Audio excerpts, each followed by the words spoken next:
9th class student, अब हम आपको ये जो चैप्टर है हमारा अध्याय 1 पत्र लेखन है, इसके विषय में मैं आपको समझा रही हूँ कि पत्र कैसे लिखा जाता है और इसकी क्या विशेषताएं होती हैं।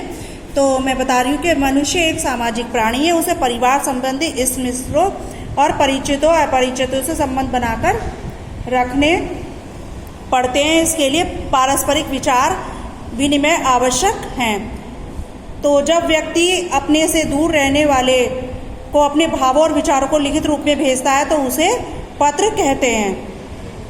पत्र लिखना भी एक कला है। यह वह माध्यम है जिसके द्वारा मनुष्य स्वजनों से अपने हृदयगत भावों अभिव्यक्त करके उनसे समीपता कायम रख सकता है। दूरवर्ती लोगों तक अपने विचार पहुंचाने का सबसे सुगम और सबसे सस्ता, प्रभावशाली तथा पुराना साधन है। पत्र व्यवहार सुगमता तथा सस्तेपन के अतिरिक्त पत्र व्यवहार में एक विशेषता यह है कि इसके द्वारा मनुष्य अपनी इच्छा के अनुसार संक्षेप में या विस्तार से अपने विचारों को अभिव्यक्त कर सकता है। साथ ही यह विचार प्रकटन अपेक्षाकृत व्यवस्थित होता है। इस व्यवस्था को जानने एवं समझने के लिए इसके लिए अभ्यास की आवश्यकता होती है।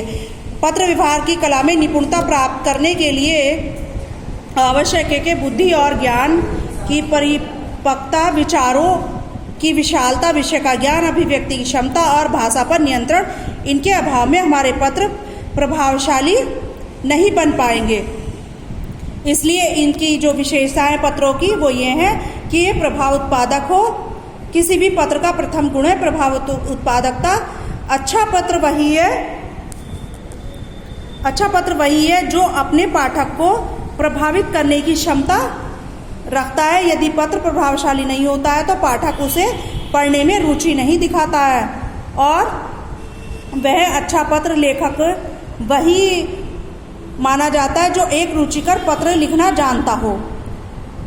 इसके लिए यह आवश्यक है कि आप जो बात पत्र में लिखना चाहते हैं उस पर पहले गंभीरता से विचार कर लें। उसके बाद उसे इस ढंग से प्रस्तुत करें कि पढ़ने वाले उस पर उसका अनुकूल प्रभाव पड़े, यानी कि प्रभाव उस पर पड़ सके। ये पॉइंट भी इसीलिए प्रभाव उत्पादक हो। संक्षिप्तता। आज के व्यवस्था भरे जीवन में लंबे लंबे पत्र पढ़ने का समय किसी के पास नहीं है।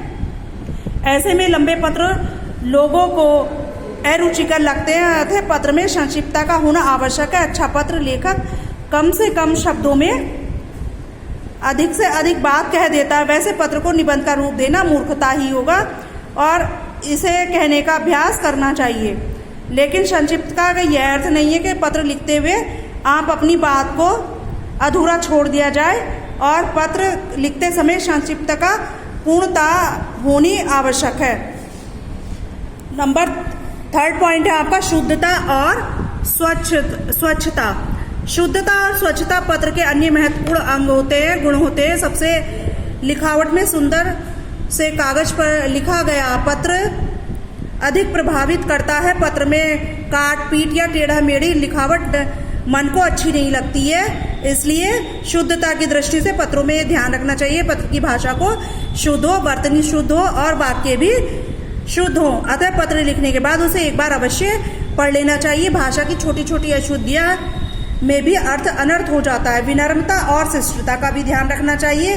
विनम्रता केवल व्यक्ति को ही नहीं निखारती बल्कि पत्र को भी विशिष्ट बना देती। लिखे हुए पत्र में लेखक का व्यक्तित्व तो झलकता है। आपके मन स्थिति कैसी भी क्यों ना हो, पत्र लिखते समय सदैव विनम्रता और शिष्टता का परिचय देना चाहिए। ऐसे पत्र सदैव बिगड़े काम भी बना देते हैं। इसके विपरीत अशिष्टता पत्रों से बनते काम भी बिगड़ जाते हैं। सद्भावना। पत्र का सद्भावनापूर्ण होना जरूरी है। यदि शिकायती पत्र भी लिखा जाना हो तो उसमें भी असद्भावना प्रकट नहीं होनी चाहिए। सहज और स्वाभाविक शैली।